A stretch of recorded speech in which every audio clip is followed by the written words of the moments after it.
Hello बच्चों। आज हम एट्थ क्लास का फोर्थ लेसन पढ़ने जा रहे हैं और उसका भी हम सेकंड पार्ट पढ़ने जा रहे हैं।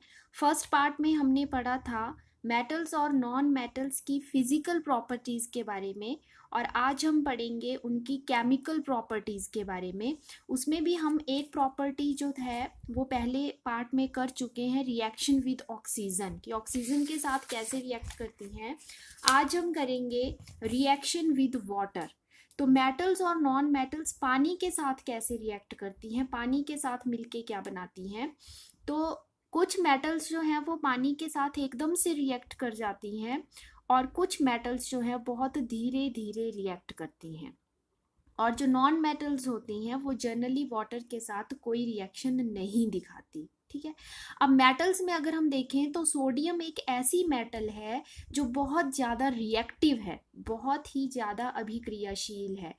इसे अगर हम खुले में रखें, बाहर टेबल पे रख दिया कहीं भी, तो ये एकदम से ऑक्सीजन के साथ रिएक्ट करके आग पकड़ लेती है। उसी तरह पानी के साथ भी रिएक्ट करके आग पकड़ लेती है। आप सोडियम मेटल को अगर पानी में रखो तो भी ये पानी के साथ रिएक्ट करके सोडियम हाइड्रोक्साइड बनाती है और हाइड्रोजन गैस निकलती है, और वो हाइड्रोजन गैस एकदम से आग पकड़ लेती है। इतनी ज़्यादा फास्ट रिएक्शन होता है ये सोडियम का वाटर के साथ। ठीक है। तो इसीलिए सोडियम को हमेशा कैरोसिन, मिट्टी के तेल में रखा जाता है।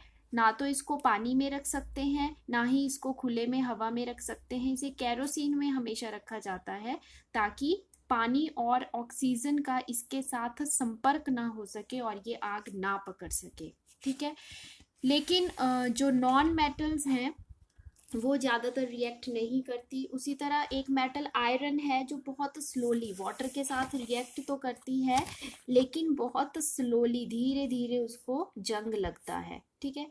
उसी तरह कुछ नॉन मेटल्स जो हैं, जैसे सोडियम एक मेटल है, उसी तरह फास्फोरस एक ऐसी नॉन मेटल है। ये भी बहुत ज़्यादा रिएक्टिव है नॉन मेटल, और इसको भी आग में जब एयर में खुला रखते हैं तो ये आग पकड़ लेती है, एकदम से रिएक्ट कर जाती है ऑक्सीजन के साथ। तो ये एटमॉस्फेरिक ऑक्सीजन के साथ रिएक्ट ना करे, इसीलिए इसे वाटर में स्टोर रखा जाता है। इसको वाटर के साथ ही रिएक्ट नहीं करती सोडियम की तरह, लेकिन ऑक्सीजन के साथ रिएक्ट करती है। ठीक है। तो आपने याद रखना है, सोडियम मेटल है जो बहुत ज़्यादा रिएक्टिव है, और फास्फोरस एक नॉन मेटल है जो सबसे ज़्यादा रिएक्टिव नॉन मेटल है, और इसको खुले में एयर में नहीं रखा जा सकता, ये आग पकड़ लेती है, इसलिए इसे वाटर में रखा जाता है। उसके बाद आता है रिएक्शन विद एसिड्स। मतलब एसिड आपके हुए जैसे हाइड्रोक्लोरिक एसिड, सल्फ्यूरिक एसिड। ठीक है। तो जब भी आपकी कोई भी मेटल, आयरन है, कॉपर है, जिंक है, एल्यूमिनियम है, कोई भी मेटल किसी भी एसिड के साथ रिएक्ट करती है तो हमेशा हाइड्रोजन गैस निकलती है। ये बात आपने याद रखनी है। धातुएं जब भी अम्लों के साथ अभिक्रिया करती हैं तो कौन सी गैस निकलती है? Hydrogen gas. तो यहाँ एक एक्टिविटी है, जैसे एक बीकर में हमने लिया मेटल, ये इसमें लिया हमने हाइड्रोक्लोरिक एसिड, और उसमें हमने डाल दी जिंक धातु, एक मेटल डाल दी। तो आप देखो कैसे बुलबुलों के साथ गैस निकल रही है ये, और आपने माचिस की तीली की आवाज सुनी, पॉप की आवाज। ये दोबारा सुनो, ये हाइड्रोजन गैस निकल रही है ये। और हाइड्रोजन गैस की पहचान क्या है कि जब भी हम इसके पास जलती हुई माचिस की तीली लेके जाते हैं तो पॉप की आवाज आती है, ये पॉप की आवाज आती है, और यही हाइड्रोजन गैस की पहचान है। ये आप सुन सकते हो। तो ये कौन सी गैस, तो हमने क्या लिया है बीकर में? बीकर में हमने यहाँ लिया है हाइड्रोक्लोरिक एसिड, और साथ में हमने धातु डाल दी जिंक। तो जब भी कोई मेटल किसी भी एसिड के साथ मिक्स होती है तो हमेशा हाइड्रोजन गैस निकलती है, और हाइड्रोजन गैस की पहचान है कि वो माचिस की तीली के साथ पॉप की आवाज देती है। ठीक है। तो ये रिएक्शन। लेकिन जो नॉन मेटल्स हैं वो ज़्यादातर ये रिएक्शन नहीं दिखाती, वो एसिड्स के साथ हाइड्रोजन गैस नहीं पैदा करती। ठीक है, उसके बाद हमारी आती है डिस्प्लेसमेंट रिएक्शन। क्या होती है डिस्प्लेसमेंट रिएक्शन? इसको हिंदी में बोलते हैं विस्थापन अभिक्रिया। ठीक है, तो डिस्प्लेसमेंट रिएक्शन में क्या होता है,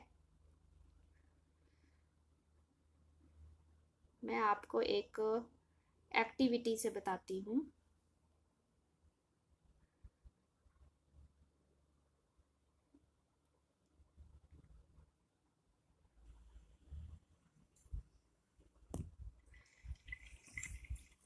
ये डिस्प्लेसमेंट रिएक्शन आपने ध्यान से देखना है।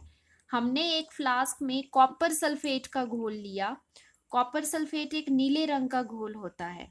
ठीक है, और कॉपर सल्फेट के घोल में हमने डाल दी लोहे की कील, आयरन, एक मेटल डाल दी। ठीक है, अब ये, और इसको हम कुछ देर के लिए ऐसे ही छोड़ देंगे, आधे घंटे के लिए, 1 घंटे के लिए। अब बेहतर रिजल्ट अगर आपको देखना है तो आप इसको 1 दिन के लिए छोड़ दो।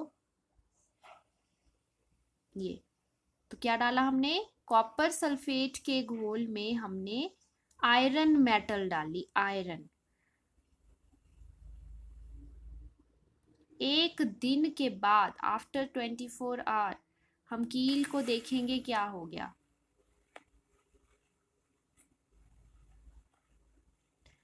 आप देखो, कॉपर सल्फेट का घोल था, उसका रंग भी बदल गया। पहले नीले रंग का था, अब हल्का हरा हो गया। देखो पहले और अब में कितना फर्क है। अब लाइट ग्रीन हो गया। और आपको कील के ऊपर कुछ दिख रहा है ब्राउन कलर की, कुछ कोटिंग सी हो गई है, कुछ परत सी जम गई है। ये क्या चीज है? अब देखो, इसको निकाल के देखते हैं।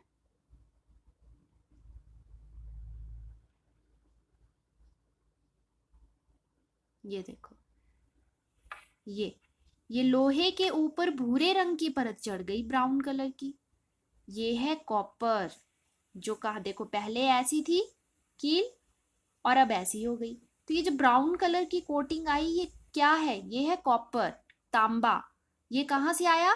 इस घोल से खींच लिया उसने अपने ऊपर, क्योंकि कॉपर सल्फेट का घोल था, उसमें कॉपर था। ठीक है, तो इसने क्या किया, लोहे ने उस कॉपर को अपने ओर खींच लिया, घोल में से खींच लिया और अपने ऊपर चढ़ा लिया। इसको बोलते हैं डिस्प्लेसमेंट रिएक्शन। ठीक है, यानी कि जब कोई एक मेटल किसी दूसरे मेटल को उसके घोल में से, उसके सॉल्यूशन में से डिस्प्लेस कर दे, that is called displacement reaction. ठीक है, अब जैसे कि यहाँ पे हम देखते हैं, इसको ध्यान से समझना, डिस्प्लेसमेंट रिएक्शन क्या होती है। हमने 5 बीकर लिए। ठीक है, ये हमने 5 बीकर लिए। फर्स्ट बीकर में हमने लिया कॉपर सल्फेट का घोल। मैंने आपको बताया कॉपर सल्फेट का घोल नीले रंग का होता है।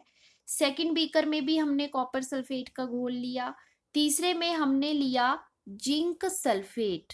चौथे में हमने लिया आयरन सल्फेट। पांचवें में भी zinc sulphate. Copper sulphate, copper sulphate, zinc sulphate, zinc sulphate, यहाँ आयरन सल्फेट। 2 में जिंक सल्फेट, 2 में कॉपर सल्फेट, 1 में आयरन सल्फेट। अब इनके अंदर हमने कुछ मेटल्स डाल दी। ठीक है, जैसे फर्स्ट बीकर में हमने डाली जिंक धातु, दूसरे में हमने डाली आयरन, और इन दोनों में हमने डाली कॉपर यानी कि तांबा, और यहाँ भी हमने डाली आयरन। अब डिस्प्लेसमेंट रिएक्शन कैसे हुई? देखो, थोड़ी देर के बाद जब हमने फर्स्ट बीकर को देखा तो हमने पाया कि एक तो घोल का रंग, जो कॉपर सल्फेट का घोल था, वो फीका हो गया। ठीक है, और यहाँ पर भूरे रंग की परत जम गई। मतलब ये हुआ कि जिंक ने कॉपर सल्फेट के घोल में से कॉपर को अपने ऊपर खींच के विस्थापित कर लिया।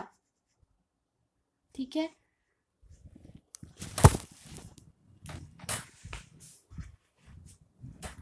एक मिनट, हाँ सॉरी, क्या किया, जिंक ने कॉपर सल्फेट के घोल में से कॉपर को अपने ऊपर विस्थापित कर लिया, अपने ऊपर डिस्प्लेस कर लिया और ये चढ़ गया इसके ऊपर। ठीक है, जिंक ने कॉपर सल्फेट के घोल में से कॉपर को खींचकर अपने ऊपर चढ़ा लिया। ठीक है, मतलब और यहां से जो जिंक था वो थोड़ा सा घोल में चला गया, तो कॉपर की जगह लग गया जिंक और कॉपर सल्फेट की जगह बन गया जिंक सल्फेट, और जो यहां से कॉपर था वो अलग हो गया। आई बात समझ? कॉपर सल्फेट के घोल में से जिंक ने कॉपर को हटा दिया और खुद लग गया। जिंक ने कॉपर को हटा दिया और खुद लग के बना दिया जिंक सल्फेट, और जो यहां से उसने कॉपर हटाया वो यहां जमा हो गया जिंक के ऊपर अलग से। तो ये हुई डिस्प्लेसमेंट रिएक्शन। सेकंड केस में हम देखेंगे, हमने कॉपर सल्फेट का ही घोल लिया था, लेकिन अब हमने जिंक की जगह मेटल ली आयरन। तो आयरन ने भी वैसा ही किया। आयरन ने कॉपर को हटा के खुद यहाँ बैठ गया, कॉपर को घोल में से हटा दिया और खुद बैठ गया, तो बन गया आयरन सल्फेट। ये देखो, ये बन गया ना आयरन सल्फेट, इसलिए रंग भी चेंज हो गया, क्योंकि आयरन सल्फेट ग्रीन कलर का होता है, ये ब्लू कलर का होता है कॉपर सल्फेट। अब आयरन ने जो कॉपर को हटाया वो कॉपर कहाँ बैठ गया? आयरन के ऊपर, जो अभी आपको मैंने वीडियो में दिखाया। मेक जो कील हमने ली थी उसके ऊपर कॉपर भूरे रंग की परत चढ़ गई थी, तो घोल में से कॉपर को खींच लिया आयरन ने अपने ऊपर और अपने ऊपर डिस्प्लेस कर लिया, तो ये भी डिस्प्लेसमेंट रिएक्शन हुई। ठीक है, लेकिन यहाँ जिंक सल्फेट लिया था और कॉपर ली थी, तो यहाँ कुछ नहीं हुआ। देखो, no change is there, no change. Zinc sulphate का जिंक सल्फेट ही रहा, जिंक सल्फेट का जिंक सल्फेट ही रहा और कॉपर का कॉपर ही रहा वैसे ही। सेकंड केस में भी कोई चेंज नहीं हुआ, आयरन सल्फेट था तो आयरन सल्फेट ही रहा और कॉपर का कॉपर ही रहा। थर्ड में जिंक सल्फेट में आयरन लिया तो भी कोई चेंज नहीं हुआ। इन तीनों में कोई चेंज नहीं हुआ। क्यों? यहां पर कॉपर ने जिंक को अपने ऊपर विस्थापित नहीं किया, जबकि उल्टा जब था जिंक ने कॉपर को अपने ऊपर विस्थापित कर लिया, डिस्प्लेस कर लिया। इन दोनों में डिस्प्लेसमेंट रिएक्शन हो रही है, इन तीनों में नहीं हो रही है। क्यों? तो वो इसलिए ये बात याद रखना कि हमेशा क्या होता है, जो ज्यादा रिएक्टिव मेटल होती है, ज्यादा ताकतवर समझ लो, वो कम ताकतवर मेटल को अपने ऊपर विस्थापित करती है। मतलब जो ज्यादा स्ट्रांग होगी वो दूसरी मेटल को खींचेगी, जो कम स्ट्रांग है वो नहीं खींचेगी। यहाँ पर जिंक और कॉपर, तो जिंक और कॉपर में जिंक ज्यादा एक्टिव है, ज्यादा स्ट्रांग है, इसलिए उसने कॉपर को अपनी ओर खींच लिया। अब मैंने बोला जिंक और कॉपर में जिंक ज्यादा स्ट्रांग है, इसलिए यहाँ पर कॉपर है तो कॉपर जिंक को नहीं खींच सकता अपने ऊपर, नहीं डिस्प्लेस कर सकता, क्योंकि ज्यादा कौन है स्ट्रांग? जिंक। कॉपर तो कमजोर है, उसमें इतनी पावर नहीं है कि वो जिंक को अलग करके डिस्प्लेस कर ले और खुद वहां बैठ जाए। नो। सेम यहाँ हुआ। अब यहाँ देखो, यहाँ आयरन और कॉपर था, आयरन ने खींच लिया कॉपर को, अलग कर दिया। Iron more stronger than copper, iron ज्यादा स्ट्रांग है, इसलिए यहाँ पर कॉपर आयरन को नहीं खींच पाया, आयरन ज्यादा स्ट्रांग है। उसी तरह तीसरे केस में आयरन और जिंक में भी डिस्प्लेसमेंट नहीं हुई, इसका मतलब आयरन कमजोर है जिंक से। ठीक है, तो सबसे ज्यादा स्ट्रांग कौन हुआ? आप इन सबको देख के बताओ, सबसे ज्यादा स्ट्रांग हुआ जिंक, उससे कम आयरन और सबसे कमजोर कॉपर। ये वही केस आ गया, जैसे मान लो भावना और सलोनी आपस में लड़ रही हैं, सलोनी ज्यादा स्ट्रांग है, वो खींच के भावना को ले गई बाहर बरामदे में। भावना ने सोचा मैं भी बदला लूंगी, मैं भी इसको खींच के बाहर निकाल दूंगी। भावना ने कोशिश की लेकिन वो सलोनी को नहीं खींच पाई, बहुत कोशिश की। क्यों नहीं खींच पाई? इसका मतलब क्या हुआ? ज्यादा स्ट्रांग है सलोनी, तो जो स्ट्रॉन्गर है वो दूसरे को खींच पाएगा, जो वीकर है, जो कमजोर है उसको खींच पाएगा। जो कमजोर है वो स्ट्रॉन्ग मेटल को नहीं डिस्प्लेस कर पाएगा। इसलिए इन दोनों में डिस्प्लेसमेंट हुई, बिकॉज यहाँ पर स्ट्रॉन्गर मेटल्स हैं। जिंक ज्यादा स्ट्रॉन्गर है कॉपर से, आयरन ज्यादा स्ट्रॉन्गर है कॉपर से, तो उन्होंने उनको डिस्प्लेस कर दिया। पर जब उल्टा हुआ तो वो डिस्प्लेसमेंट यहाँ पर नहीं हुई, तो यहाँ पर कोई चेंज नहीं हुआ। तो उम्मीद है आपको ये समझ आया होगा कि डिस्प्लेसमेंट रिएक्शंस क्या होती हैं। ठीक है, उसके बाद तो यहाँ पर फिर इसको रिएक्शन की फॉर्म में देखिए ऐसा लिखा है कि कॉपर सल्फेट में जब हमने जिंक डाला तो जिंक ने यहाँ पर आ गया, कॉपर को हटा दिया साइड में और खुद बन गया जिंक सल्फेट। तो इस तरह हम इन सारी रिएक्शंस को लिख सकते हैं।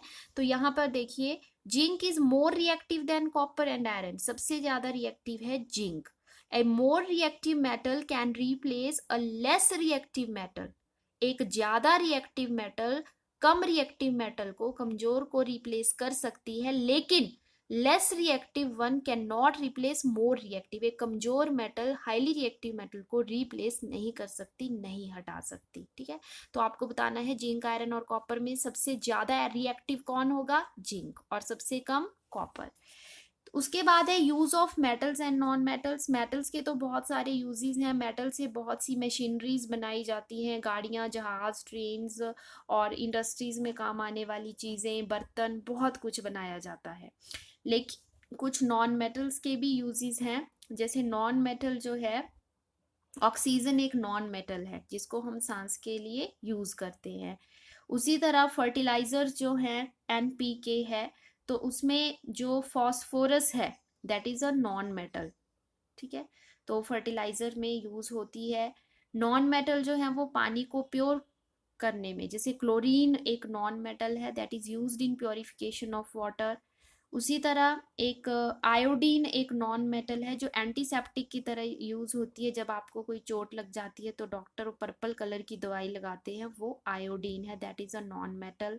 उसी तरह पटाखों में सल्फर एक नॉन मेटल है जो यूज होती है। तो ये था आज का हमारा टॉपिक। Thank you.